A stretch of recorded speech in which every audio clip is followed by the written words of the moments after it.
You're alone, in your familiar kitchen, early in the morning or late afternoon. No TV playing, no one outside the door. Just you and the sound of your heartbeat. Then suddenly, something feels off. A strange weight beneath your chest. Not quite pain, but unusual enough to make you stop. You place your hand on your chest. You wonder, am I imagining this? You get up, thinking you'll walk into the next room, but your legs feel weak. Your hands begin to sweat. And then, like a cold light shining through your thoughts, the truth hits you. If this is a heart attack, you're entirely alone. There are no children nearby. No neighbor is close enough to hear. No one who knows that in just a few minutes, you might collapse and never get up again. We rarely think about dying in silence.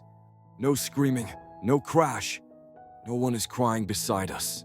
Just us and a heart that may be fighting its final battle. Heart attacks after 60 don't always look like what we see on TV, clutching the chest, falling to the ground. Sometimes it's just a tightness in the left shoulder, a bit of dizziness when standing up, cold sweat while sipping your afternoon tea. And if no one is there, if you don't catch the signs in time, your chances of surviving a heart attack after 60 drop dramatically. Be honest with yourself. Have you ever thought about that? That you could have a heart attack while alone and not know what to do? You're not alone in that fear. The truth is, after 60, your risk of a heart attack doubles, not just because of age, but because silent health conditions build up over time. Nearly 1/3 of older adults live alone, with no one nearby to notice early warning signs. And most of us have never been taught how to survive a heart attack when we're by ourselves. But this isn't a story meant to scare you. It's a journey to give you strength. The strength that comes from knowledge, preparation, and a few simple habits. Enough to save your life in the most critical moments. You don't need to be a doctor. You don't need expensive machines or high-tech devices. All you need is to recognize your body's signals, to act the moment something feels wrong, and to keep your mind steady enough to get through a life or death moment. In this video, we'll share 7 small actions that could save your life if you ever find yourself in that situation. Whether you live alone, whether you've never taken a first aid class, whether you think, that could never happen to me. What you're about to hear may still save your life, or the life of someone you love on a day no one expects. We're Graceful Aging Co., a community where older adults find knowledge, inspiration, and the companionship to live heart healthy, and live meaningfully after 60. We believe healthy aging isn't just about fewer pills or longer walks. It's also about knowing how to face an emergency, even in solitude, and still hold on to hope. Because heart health for seniors doesn't end in a doctor's office. It begins the moment you place a hand on your chest and ask yourself what's going on. It continues in that minute when you don't know who to call, but you choose to act anyway. Stay with us, because these 7 steps are more than just information. They're a survival plan, a mental toolkit for anyone aging independently or with loved ones who live alone. You may not need it today, but if that moment ever comes, when your heart speaks in silence, you'll know you're not helpless. Shall we begin? 1. Listen to your body while it's still whispering. Some mornings, you wake up and everything feels normal. Sunlight slips quietly through the curtains. The old chair in the corner of your kitchen is right where it always is. Still familiar, waiting. You make yourself a cup of tea or a light coffee and sit down slowly like you always do. It's quiet. Quiet enough to hear the breeze slip through the curtains and even the soft rhythm of your heart. But then, something feels off. Not pain.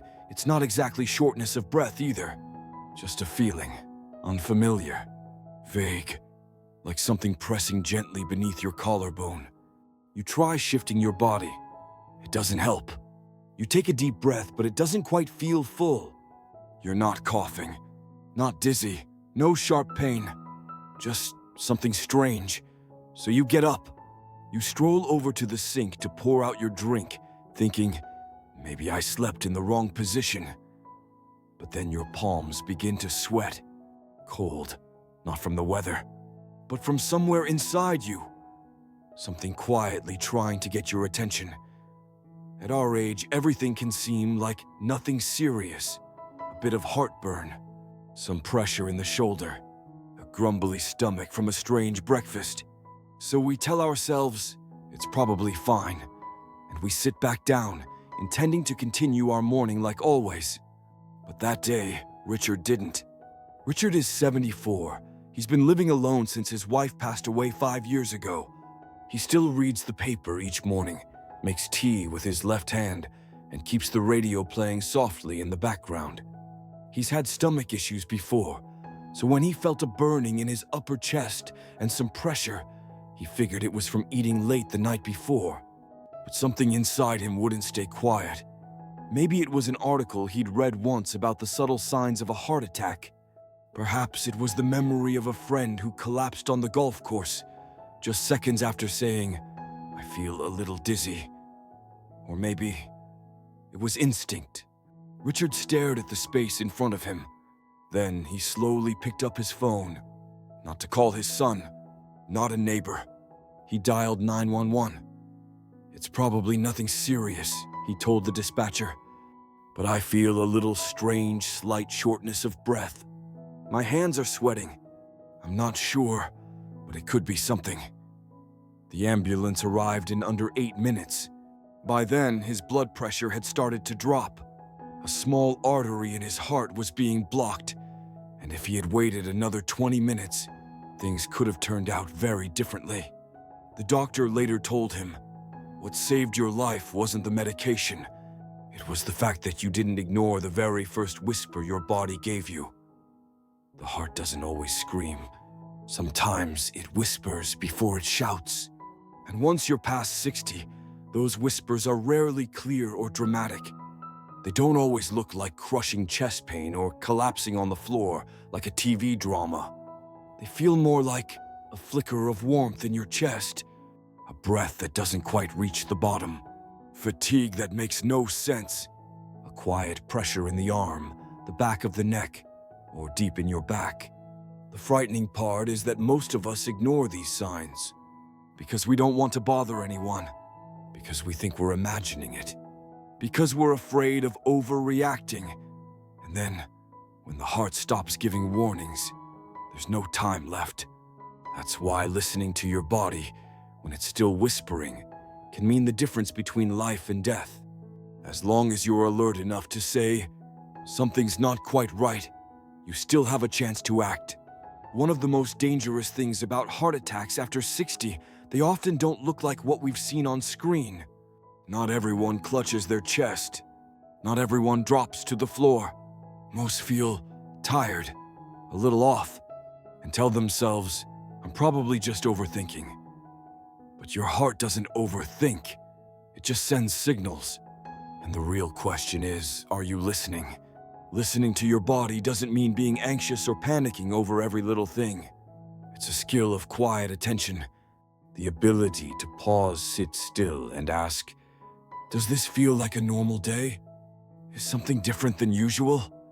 And if someone I loved felt this way, would I tell them to call for help? If the answer is yes, then don't hesitate to do the same for yourself. No one ever regrets calling for help too soon. But many never get the chance to regret calling too late. In the journey of healthy aging, the goal isn't to avoid every illness. It's to act at the right time, especially in those quiet, crucial moments. Intuition is one of the gifts of age. It's not imagination. It's the quiet wisdom you've gathered across a lifetime. And if your body is trying to whisper something to you, listen, because that whisper might be your very last chance to hold on to your life. 2. Call an ambulance before you call your family. There's something strange that happens as we grow older. We get used to living with discomfort. We get used to saying, I'm fine, even when our body is quietly tapping us on the shoulder, trying to say that something's not right. We don't want to bother anyone. We don't want to cause a fuss. We don't want to make anyone worry. And so, the first thing many of us do is call our children. Linda is 78 years old. She lives alone in a small third-floor apartment. There's an elevator, but she usually takes the stairs for exercise. One early winter afternoon, while reaching up to tidy a kitchen shelf, she felt a heavy pressure in her chest. It moved up through her left shoulder and spread gently to her jaw. Not exactly pain, but definitely not normal. She paused, wondering if she'd eaten something unusual. Maybe it was the cold, perhaps fatigue, but the sensation didn't go away. She began to feel a little lightheaded. A faint sheen of sweat appeared on her forehead. She picked up her phone. The first thing she did was scroll for her daughter's name. I thought she would know what to do, Linda recalled. But then my hands started to tremble, and I remembered something a nurse once said at a community workshop. If you think you might be having a heart attack, call 911 first. Talk to your family later. Linda hesitated for a moment. Then her finger moved. Instead of calling her daughter, she called emergency services. She sat down on the sofa while waiting. Just minutes later, the tightness in her chest grew stronger. Her breathing became shallow. When the paramedics arrived, one of them said, "You called just in time. One more minute, and we might have had to resuscitate you on the spot." There's a saying in medicine, time is muscle. Every minute during an untreated heart attack means more heart cells, millions of them losing their chance to survive. And sadly, many people don't die because they don't know. They die because they wait. Calling your child or a close friend is a natural reaction, not because we're foolish, but because that's what aging teaches us to seek. Someone familiar, someone we love, a voice that brings us comfort. But here's the hard truth. The person who loves you the most may not be the person who can save you the fastest. Your child might try to call back. It might take 5 minutes to answer. It might be driving, in a meeting, or simply unsure how to help. But emergency responders, they'll be at your door in under 10 minutes, with medication, a defibrillator, oxygen, and experience from hundreds, maybe thousands of saved lives. Some hesitate to call 911 because they're unsure it's serious, or they're afraid of being wrong, of causing a scene, of wasting someone's time. But here's what you need to know. Emergency teams would rather respond to a false alarm than arrive too late to save a life. No one will ever blame you for being too cautious. But if you don't act, you may be the one who pays the price. 1 minute of silence during a heart attack can be your last. And that should never happen because you didn't want to trouble someone. After that day, Linda shared her story at her Tai Chi class, not to scare anyone, but to remind them we cannot love others well if we don't know how to care for ourselves first. And sometimes, love is as simple as calling the correct number at the right time. If you've ever thought, I don't want to bother my kids, try flipping the question around. If my child were in danger, who would I want them to call first? Of course, 911. And if you've ever taught them to do that, then now it's time to teach it to yourself. Calling for help doesn't make you weak. It means you're giving yourself a chance to be cared for, survive, wake up again, and see the sun tomorrow. If you live alone, write down 911 and place it near the phone. Make sure you know how to use the emergency call button. And tell your loved ones, if you call and I don't answer, I might be getting emergency care. And that's a good thing. Don't let love make you hesitate. Don't let care for others stop you from caring for yourself. 'Cause time waits for no one, not even someone who always puts others first. Call the people who can save you. And later, when you're safe, you'll have the rest of your life to call your children and say, I'm okay. I knew what to do, and I did the right thing. 3. Chew aspirin and slow the rhythm of fear. There are moments when your heartbeat just changes. Not faster, not slower, just off. A tightness, a squeeze, a pressure. Maybe you're in the kitchen or in the living room. Maybe you've just stepped out into the yard. And suddenly, on an otherwise quiet morning, your heart tightens. You don't know if it's the weather, stress, or anything else. You stop moving. Your stomach tightens slightly. Your breathing feels shallow. And then, a flash of fear sparks in your mind. Is this happening? And suddenly you remember something, a piece of advice you heard long ago. If you think you might be having a heart attack, chew an aspirin. Not swallow, not sip with water. Chew. Joe is 72. He never believed much in medicine. Preferred natural remedies, nutrition, exercise, and staying in good spirits. But years ago, at a routine checkup, his doctor said something that stuck. You don't have heart disease, Joe. But at your age, you're entering the zone. If you ever feel chest tightness, chew an aspirin. Don't wait, don't guess. Don't swallow, just chew. Joe forgot that advice for years.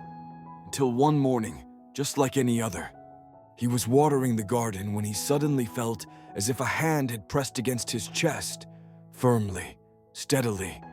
His breaths grew short. Sweat began to bead at his temples. He stumbled back into the house, opened a kitchen drawer, and there it was. Aspirin. Small white tablets. His late wife had kept them ready, just in case. He didn't hesitate. He didn't second guess. He didn't go searching for instructions. He took one and chewed it. It didn't taste enjoyable. Crumbled on his tongue. But then something happened. His heart didn't stop. It slowed, not completely, but enough. Less panic, less urgency, less fear. That's when he sat down, called 911, and waited. At the hospital, the doctor told him, "You chewed the aspirin just in time. It helped restore blood flow before the damage spread too far. Your heart was hurt, but not beyond healing. You gave it a fighting chance. Aspirin works as an antiplatelet. In plain terms, it helps stop blood clots from forming. During a heart attack, a clot blocks oxygen from reaching the heart. The longer the wait, the more the heart begins to die. But if you act early, if you chew an aspirin the moment you suspect something, you may stop a crisis from becoming fatal. Not everyone knows this. Many people have aspirin at home, but I don't know if they should take it or how. Some wait to call their doctor, some search Google, and some do nothing. But remember this, swallowing an aspirin takes time to dissolve and be absorbed. Chewing it sends it into your bloodstream almost immediately. You don't need a high dose. One regular 325 ml tablet or 2 baby aspirins, 81 milliliters each. As long as you're not allergic or already on blood thinners. If you live alone, keep aspirin where you can easily reach it. Don't hide it deep in a medicine cabinet or travel bag. Keep some in your kitchen drawer, a few next to your bed, 1 or 2 in your wallet or coat pocket. Don't let preparation be something you regret not having. One small aspirin won't stop a heart attack. It's not a cure. It's not a substitute for doctors or ambulances. But it buys time. And when it comes to heart health for seniors, every second counts. Beyond its medical effects, chewing that tablet does something even more powerful. Psychologically, it gives you a sense of control. In a moment when everything feels out of control, you've taken one simple, concrete action. You didn't freeze. You didn't panic. You did something that could save your life. It slows the rhythm of fear. It lets you sit. Breathe a little deeper. Wait not helplessly, but with purpose. Because you know, you did the right thing. There are many things you can't control when your heart begins to misfire. You can't control the arteries tightening. You can't control the breathlessness. You can't control the wave of fear. But you can control your actions. And one of the smallest but most life-changing is this. chew an aspirin. Don't let something so simple be the thing you never got around to. Don't let doubt stop you from acting. You've lived long enough to know when your body is trying to tell you something. You've been through enough to understand being prepared is never wasted. So if one day your chest tightens, your hands turn cold, your breath comes short, remember Joe. And remember the aspirin he chewed, like a small doorway back to life. You don't need permission. You don't need someone to tell you what to do. You need to act. And sometimes, that action begins with nothing more than a little white tablet in the palm of your hand. 4. Sit still. When your heart needs to rest, when your chest starts to tighten, when your breathing grows rapid, and a cold sweat spreads across your forehead, your first instinct may be to act. Do something. Put on a sweater. Open a door. Call someone. Tidy up a bit, just in case someone comes and sees the mess. You think, I need to prepare. I need to clean up. I need to do anything so I don't feel helpless. But in that moment, what you need to do is the opposite. You need to stop. You need to sit down. You need to breathe slowly and let your heart rest. Alice, 81 years old, almost didn't do that. That morning she was tidying the kitchen. Sunlight slanted in through the window, glowing across her thin, steady hands, still graceful after all these years. Then suddenly a quiet pressure spread across the center of her chest. Not sharp pain, but enough to make her pause. She started to walk toward the living room to sit down, but then she remembered. I haven't folded the towel. The knife is still out. There's an unfinished cup of tea on the counter. And like many mothers and grandmothers over the years, her instincts for tidying kicked in again. But that day another voice inside her whispered, softly, faintly, but clearly, "Sit down." And Alice listened. She walked to her familiar armchair in the corner of the living room. She sat, leaned back. She placed both hands on her knees and did nothing. No movement, no cleaning, no finishing what she started. She just sat there and breathed, one breath at a time. When the paramedics arrived, she was still sitting quietly, feet flat on the floor, back resting on a pillow, breathing slow and steady. One of the responders said something she never forgot. "You have no idea. The fact that you sat down in time may have saved your life. We've been to too many homes where people tried to finish up just a few more things, and that's precisely when their heart stopped. Here's what you need to know. When your heart is starved for oxygen like during a heart attack, it's already struggling to keep beating. It has no extra energy for anything else. Even the smallest actions, walking to another room, closing a curtain, folding a towel, lifting a phone, can be too much for a heart that's already fading. During a heart attack, your heart muscle is suffocating. And when you move, even a little, you're asking it to work harder, pump faster, do more. At the exact moment, it can barely function. That's the cruel irony of heart health. The more you try to do in an emergency, the faster you push your heart to its limit, and you may not get the chance to come back. That's why one of the wisest things you can do, as simple as it sounds, is something few people allow themselves. Sit still, do nothing. Not because you're weak, but because you understand your body needs you on its side. You may be someone who's always been independent, who's used to doing everything yourself, from mopping floors to changing light bulbs. You may feel embarrassed for anyone to see you not at your best, but your heart doesn't need your pride right now. It needs your permission to rest. And sometimes rest isn't a luxury. It's a life-saving act. You can sit anywhere, a sturdy chair, your bed, or even a clean floor. Sit or lie down on your side if you feel dizzy. Place your hands on your belly. Breathe slowly. Don't cross your legs. Don't hunch forward. Keep your body straight, but relaxed. This is not surrender. It's a brave decision. You've lived through decades. You know there are times when standing up is strength, but there are also moments when sitting still is the only way to survive. Alice lived for many more years after that day. She told the story often, with a warm smile and a hint of humor. The day I almost died cleaning the kitchen turned out to be the day I finally learned to let go. Let go of the dish towel. Let go of the feeling that you have to finish everything. Let go of the pride that says you must always appear strong. Instead, she sat and gave her heart a chance. You can do the same. If one day your heart speaks up, don't rush. Don't tell yourself, I'll rest after I'm done. Don't say, it'll only take a few seconds. Because those seconds can be the line between stability and danger, life and trauma, breathing and not.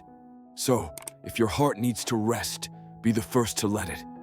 Because sometimes, doing nothing at all is the most important thing you will ever do. 5. Open the door so help can step in. When you've called 911, you might think the most critical part is done. You've put the phone down. Your chest still hurts. Your breathing is still fast. But you've done the right thing. You've asked for help. However, there's one small detail, one that's often forgotten. The door. The same door you lock every night. The one you always keep shut. A habit that's helped you feel safe from the outside world. But now, in this moment, that very door could become the barrier between you and survival. Paul, 76, had never thought of that. That morning, he felt a strange heaviness in his chest. Not pain, just pressure, like something leaning on his sternum. He wondered if he'd eaten breakfast too fast. But the sensation didn't go away. When it spread to his left shoulder and a cold sweat broke across his brow, he knew what to do. He called 911. And then, after setting the phone down, he stood up. His heart was pounding. His breath came fast. But in those few precious seconds of clarity, he remembered the door. He walked to it. The key was still in the lock. He turned it, unlatched it, and gently opened the door just a crack. It took about 20 seconds. Then he returned to his chair, sat down, breathed, and waited. When the ambulance arrived, the EMTs walked right in. No broken door, no delay, no waiting for neighbors to bring a key, no smashing through wood and metal to reach a man in distress. Paul later shared, "The doctor told me that opening the door saved them nearly 2 minutes. It might not sound like much, but when your heart is bleeding inside, 2 minutes can be the difference between a heartbeat and none." Imagine this. You've called for help, but the door is locked. Emergency workers arrive. They knock, they call out. No answer. They're forced to break down the door. It might take a minute, maybe 3. And if you've already collapsed behind that very door, the impact of forcing it open could cause further injury. Worse still, if you've passed out, they'll need to figure out exactly where you are inside before they can even reach you. Every second ticking by is another heartbeat growing weaker. And those seconds are entirely within your power to prepare for. No one blames you for locking your door. Safety matters, especially when you live alone. But consider this. Can someone reach you if you can't get up to unlock the door yourself? If you're still conscious, unlock the door. Open the latch. Leave it slightly ajar. If you have a security chain, unhook it. If you live in an apartment building with a doorman or guard, call them as well. Or keep a visible emergency contact number posted right by the door.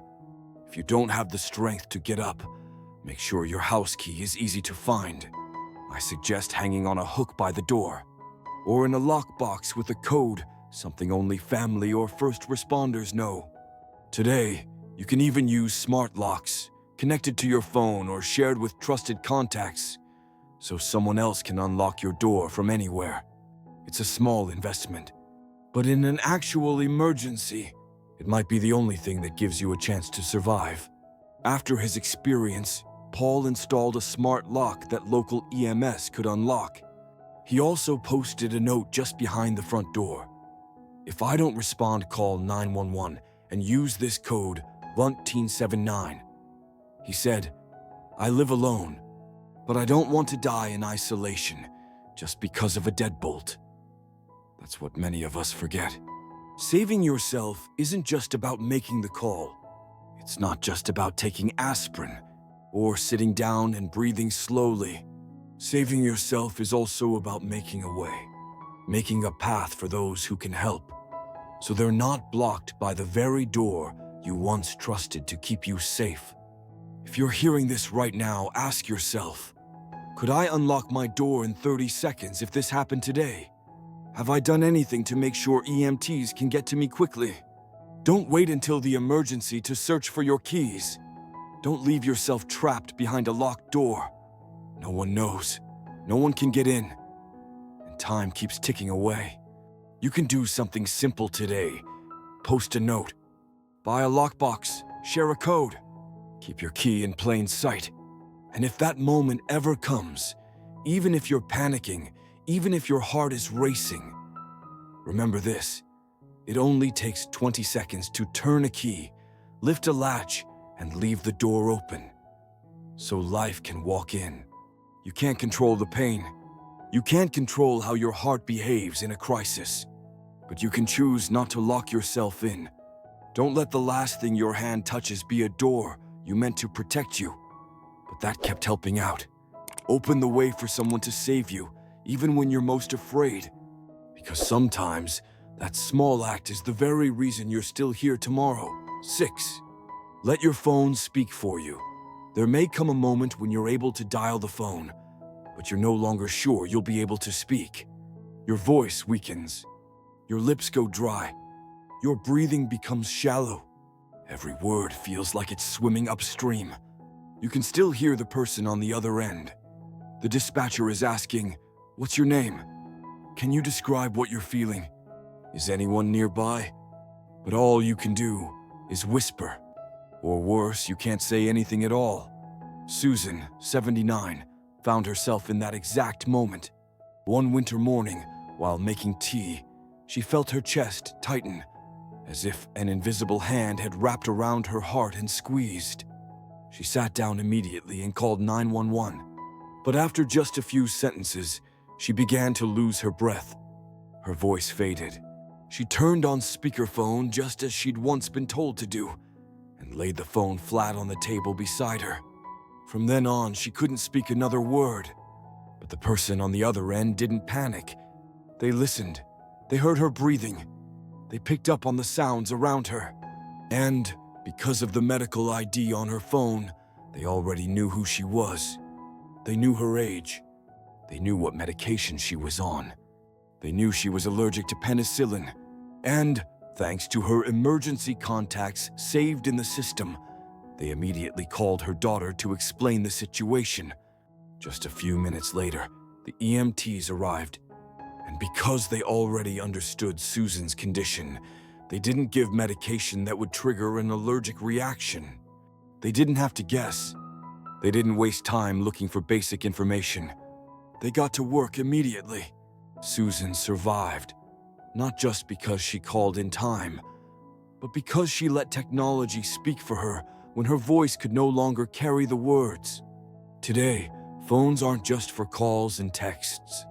They're an extension of your memory, of your planning, of your will to live. Your phone can store your age. What medications do you take? What allergies do you have? What medical conditions do you live with? And who to call when you're in trouble? All the things that seem obvious when you're healthy, but become life-saving when you're lying on the floor, your breath short, your hands shaking, your eyes fading. You can set up your medical ID on an iPhone in just a few taps using the Health app. On Android, emergency medical info can be visible even when the phone is locked. No passwords are needed. No internet. It's just a one-time setup. It's there when it matters most. And just as important, use speakerphone when calling 911. You don't have to hold the phone to your ear when you use speakerphone. You can place it down and focus on breathing. Focus on staying alive. Meanwhile, the responder can still listen to your breathing, to background noise, to the sound of a fall, or even to complete silence. And sometimes that silence is a signal. A trained professional will know what it means. They'll arrive better prepared. You might think, I'm not great with technology. But setting up a medical ID doesn't require tech skills. It just takes a decision. If you're listening to this now, let this be your reminder. Today, right after this video, open your phone, set up your medical ID, tape a small note by your bed. If I'm unconscious, open phone, swipe up, medical info.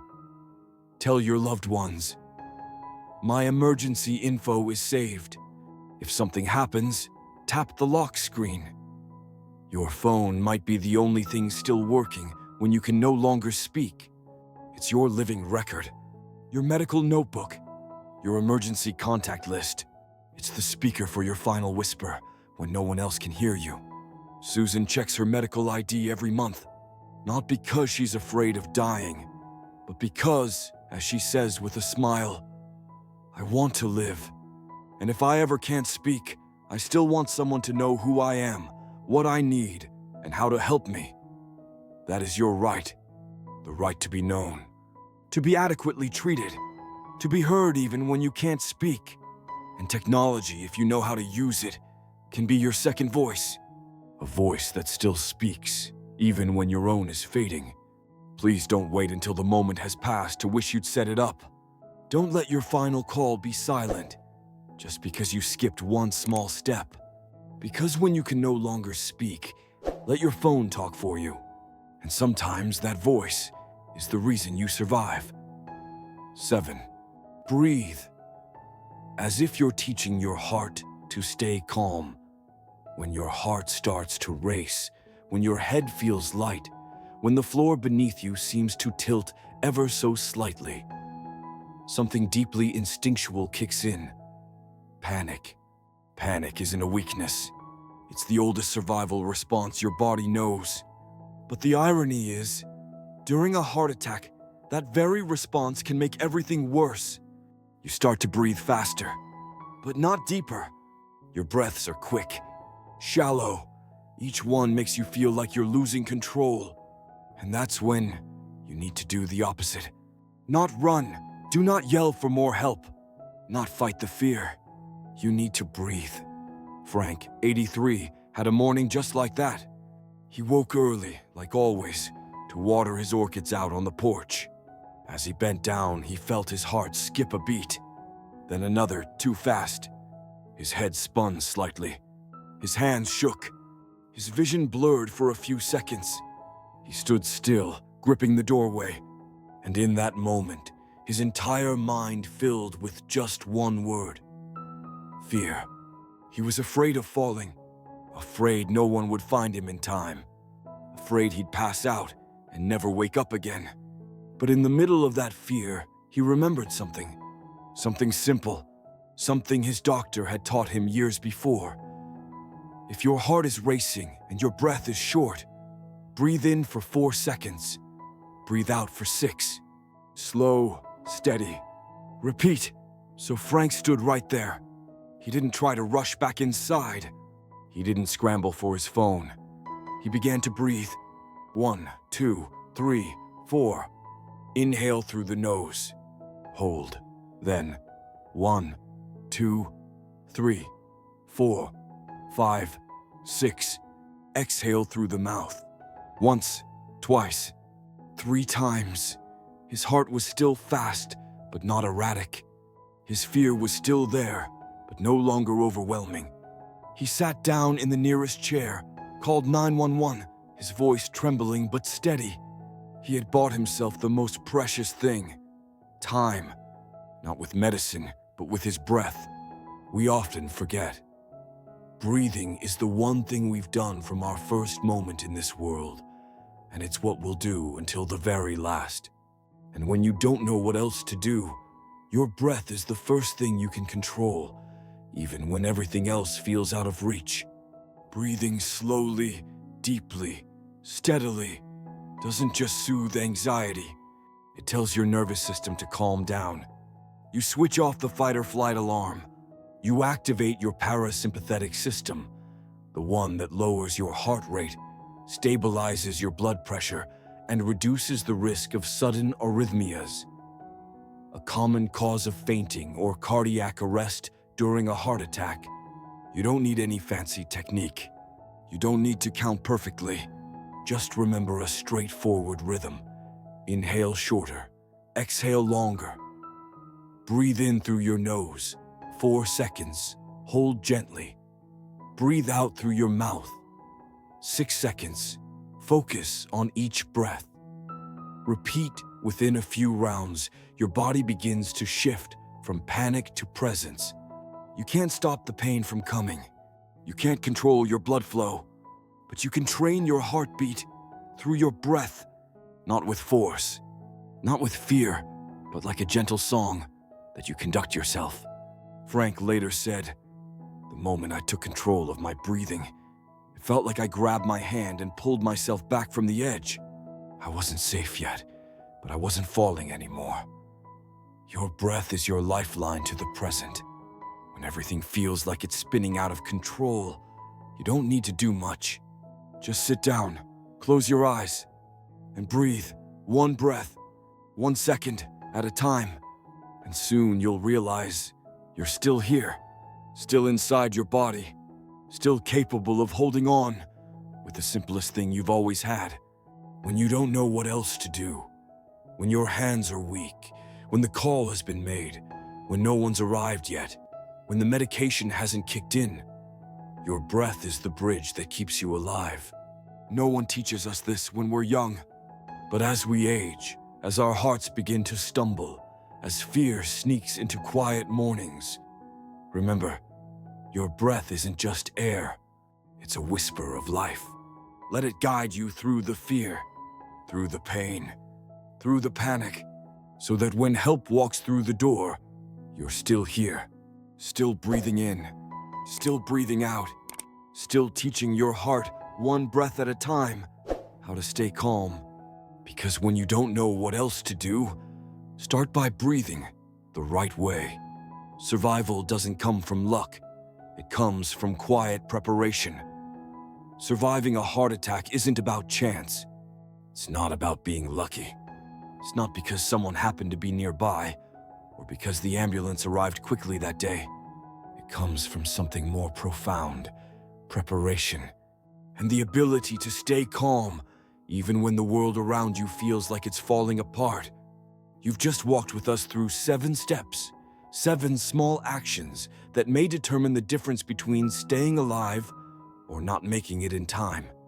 From listening to your body's first whispers to dialing for help, from chewing a timely aspirin, sitting down, unlocking your door, turning on speakerphone, and finally, simply knowing how to breathe the right way. Each step costs nothing, requires no special training. It needs no one else. But they do need you, present, alert, and willing to act even when fear surrounds you. Because the truth is, once you're in your 60s, 70s, or 80s, the risk of heart attack after 60 is no longer a distant threat. It's a reality. This reality is especially pressing for seniors who live alone. And here's what most people don't hear enough. So many don't make it, not because they were weaker, but because they didn't know what to do. They didn't know early warning signs often don't feel like sharp chest pain. They didn't realize one aspirin could buy them a few precious minutes. They didn't know that even in the middle of panic, they still had one powerful tool: their breath. Heart health for seniors doesn't begin with a prescription, a doctor's office, or a hospital bed. It begins in your kitchen, by your familiar phone, in the drawer with that little bottle of aspirin, on your phone's lock screen where your medical ID is saved. And most of all, it begins with your will to survive. The belief that even if no one is with me, even if I have to survive a heart attack alone, I still have the power to stay alive if I know what to do. That is the spirit of healthy aging. Not just living longer, but living with awareness. Knowing how to respond when it matters most, and getting through it.